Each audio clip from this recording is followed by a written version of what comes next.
अस्सलाम वालेकुम। कैसी है जनाब मेरी प्यारी सी यूट्यूब फैमिली। उम्मीद करती हूँ कि आप लोग सब बिल्कुल ठीक ठाक होंगे और खैर खैरियत से होंगे। रब ताला से दुआ गो हूँ कि रब ताला आपकी दुआओं को अपने यहाँ कबूलियत का शर्फ बख्शे। आज जिन सिस्टर की मिरेकल स्टोरी शेयर हो रही है उनकी लाइफ एक परफेक्ट एग्जांपल है कि जब आप कसरत से इस्तग़फ़ार करें, इस्तग़फ़ार को लाज़िम कर लें ख़ुद पे, तो कैसे आपकी लाइफ चेंज होती है।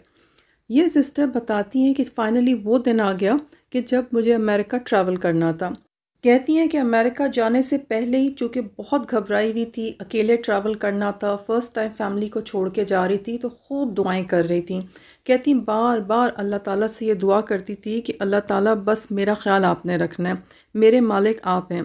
कहती जाने से पहले मुसलसल दुआओं में ये चीज़ थी, जितनी घबराहट थी ना, अपनी हर सोच, हर डर, हर फ़िक्र को मैंने ज़िक्र से चेंज कर दिया था।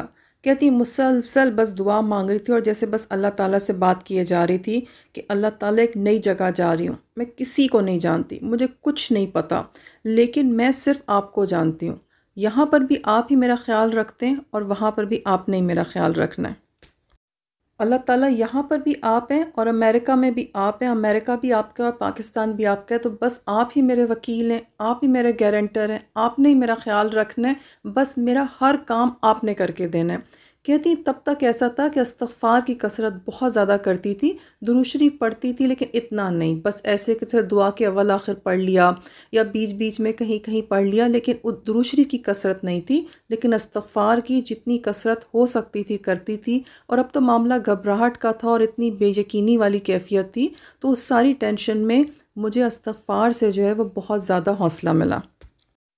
और कहती है कि बस उस ज़िक्र से कुछ ऐसा था कि मेरे अंदर से एक आवाज़ आती थी कि नहीं बस दुआ करती जाओ, दुआ करती जाओ। बस मेरे दिल में एक ख़्याल आ गया था कि बस मुझे अब जो है ना मज़बूती से अल्लाह ताला का जो सहारा है ना उसको थाम लेना है।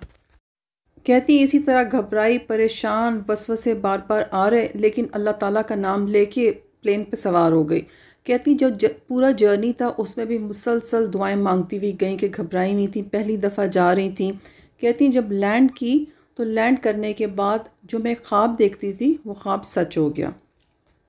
कहती हैं कि वो जिस तरह मुझे ख्वाब आते थे, जो कि मैं देख के उठ जाती थी और फिर बहुत टेंस होती थी, और उन ख्वाबों में ऐसा ही होता था कि एक बहुत बड़ा सा एयरपोर्ट है जिस पर मेरी लैंडिंग हुई और मैं बिल्कुल अकेली हूँ और कोई मुझे लेने नहीं आया और मेरे पाँव के नीचे ज़मीन भी नहीं है। और कहती ऐसा हुआ कि जब मैं अमेरिका गई तो ये ख्वाब सच साबित हो गए। हुआ कुछ यूँ कि जो कहती मैं अपने वर्स्ट ड्रीम्स में भी नहीं सोच सकती थी, वो मेरे साथ हो गया कि इस शख्स ने ये ख्याल नहीं किया कि एक लड़की पाकिस्तान से आ रही पहली दफ़ा अमेरिका, एक नए मुल्क में वो लैंड करेगी तो उसके साथ क्या होगा। कहती बहुत इंतज़ार किया, उसको कॉल भी करने की कोशिश की, लेकिन वो शख्स जो है वो एयरपोर्ट पे लेने के लिए नहीं पहुंचा। कहती जब उसको कॉल करूं तो उसका फ़ोन भी बंद आए। बहुत ज़्यादा घबरा गई, ऑलरेडी परेशान आई थी, सारे रास्ते से ख़ुद को हिम्मत दिलासे देती, जब लैंड की और ये सिचुएशन देखी तो और ज़्यादा घबरा गई। आप सिचुएशन इमेजिन करें कि एक लड़की अपने मियाँ के पास पहुँची है एक नए मुल्क में और वो मियाँ उसको एयरपोर्ट पे लेने नहीं आया। कहती इस सिचुएशन से बहुत ज़्यादा घबरा गई, कुछ देर इंतज़ार किया कि शायद लेट हो गया कुछ हो, लेकिन कुछ नहीं। कहती है कि जब मैं उसको फ़ोन करूं तो उसका फ़ोन भी बंद जाए, कोई कांटेक्ट भी नहीं। फिर कहती है कि आने से पहले जो अपने भाई के साथ बैठ के तो थोड़ा बहुत इन्होंने इन्फॉर्मेशन ली थी, एड्रेस के अकॉर्डिंग भी क्या क्या रूट्स हैं, क्या हो सकता है, ऐसी जैसे नई जगह जाने से पहले आप अपने आप को अपडेट करते हैं। तो कहती उस ज़माने बैठ के उन्होंने अपने भाई के साथ पूरा एक जो है वो गो थ्रू किया था कि अगर एयरपोर्ट से घर जाना हो क्या क्या ऑप्शंस हो सकते हैं। तो कहती वो सब चीज़ें इनके दिमाग में थी। अब कहती सोचे मेरी सिचुएशन कि 2 बड़े-बड़े सूटकेस, साथ में एक ट्रॉली बैग, साथ में एक शोल्डर बैग, और कुछ समझ नहीं आ रहा कि कहाँ जाना है, क्या लेना है, कोई रास्ता नहीं पता। बस वही जो अपना एक होमवर्क पाकिस्तान में बैठ के किया था कि अमेरिका में क्या हो सकता है, बस वो इन्फॉर्मेशन साथ में।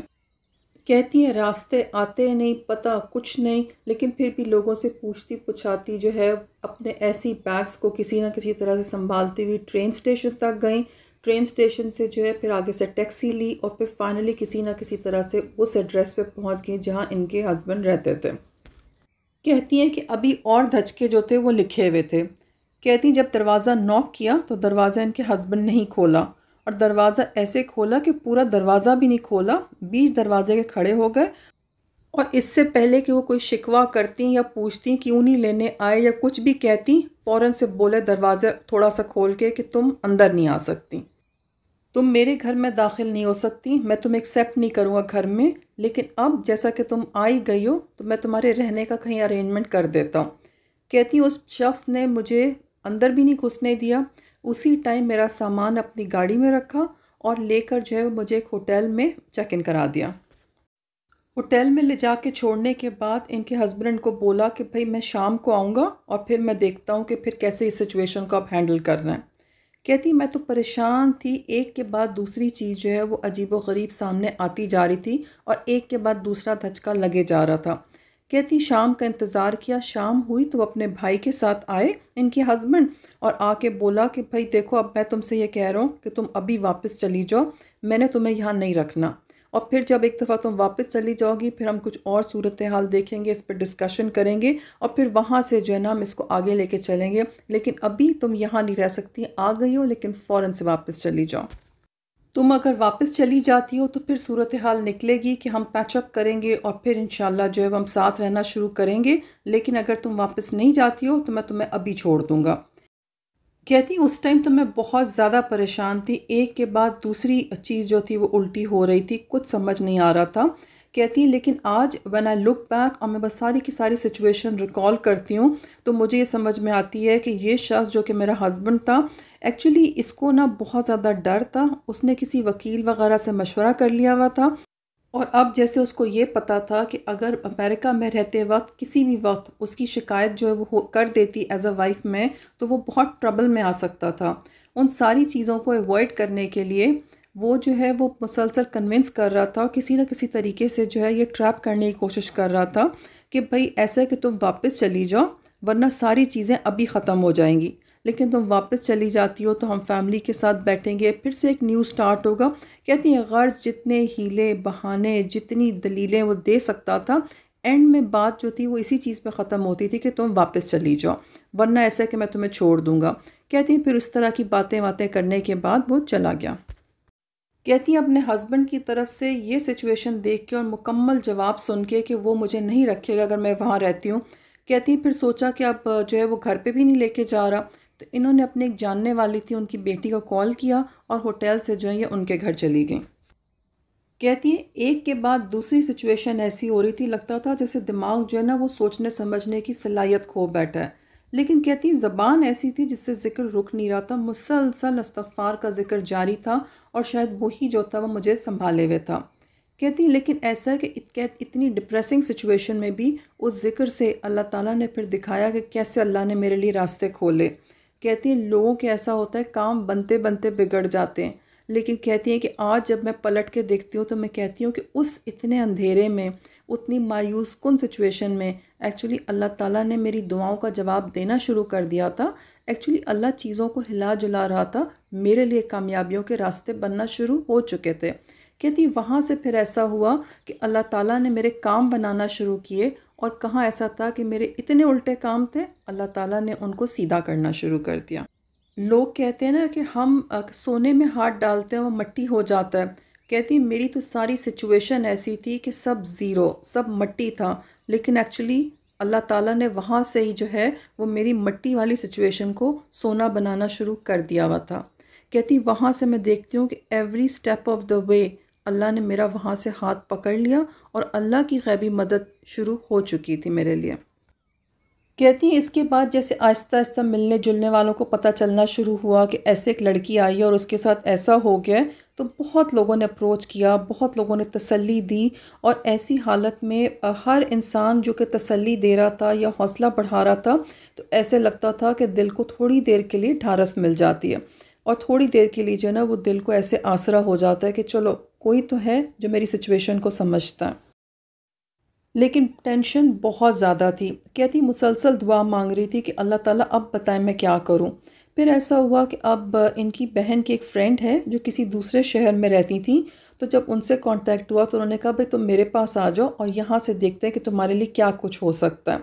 कहती है कि आप ये देखें कि अल्लाह ताला ने ऐसा किया था कि उस टाइम मैं दुरूद शरीफ इतना नहीं पढ़ती थी, लेकिन इस्तग़फ़ार से अल्लाह ताला ने मेरे लिए रास्ते खोलने शुरू कर दिए हुए थे। और मैं बार बार जो अल्लाह ताला से दुआ कर रही थी ना कि अल्लाह ताला रहनुमाई करें, अल्लाह ताला मुझे बताएं मैं क्या करूं। और बार बार कहती थी अल्लाह ताला मैं बहुत बेबस हूँ, मुझे बताएं कि मैं क्या ऐसे ही नाकाम हो जाऊंगी। कहती लेकिन पता नहीं क्या था, मेरे दिल के अंदर जैसे ऐसा लगता था कि मुझे अल्लाह की तरफ से एक इशारा होता है कि नहीं, तुम परेशान नहीं हो, तुम पुरसुकून हो जाओ, तुम्हारे सारे काम हो जाएंगे, इंशाल्लाह तुम्हारी सब इंतज़ाम हो जाएगा। कहती हैं कि इतनी कसरत ज़िक्र करने की वजह से एक ख़ास सा कुछ ताल्लुक़ था मेरा अल्लाह ताला के साथ कि तसल्ली, रहनुमाई, मोटिवेशन मुझे सब अल्लाह से मिलती थी। कहती हैं जिस तरह से मैंने आपको पहले बताया कि मुझे ख्वाब में अल्लाह रहनुमाई कर रहा था, कैसे एयरपोर्ट पे उतरूँगी और मेरी ज़मीन नहीं होगी पाँव के नीचे।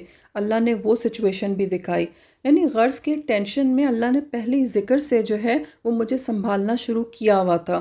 फिर अल्लाह ने नए से नए रास्ते खोले और इतने ट्विस्ट एंड टर्न्स के बाद अल्लाह ताला ने मेरे लिए एक नया रास्ता खोला जो कि फाइनली मेरी कामयाबियों का रास्ता साबित हुआ।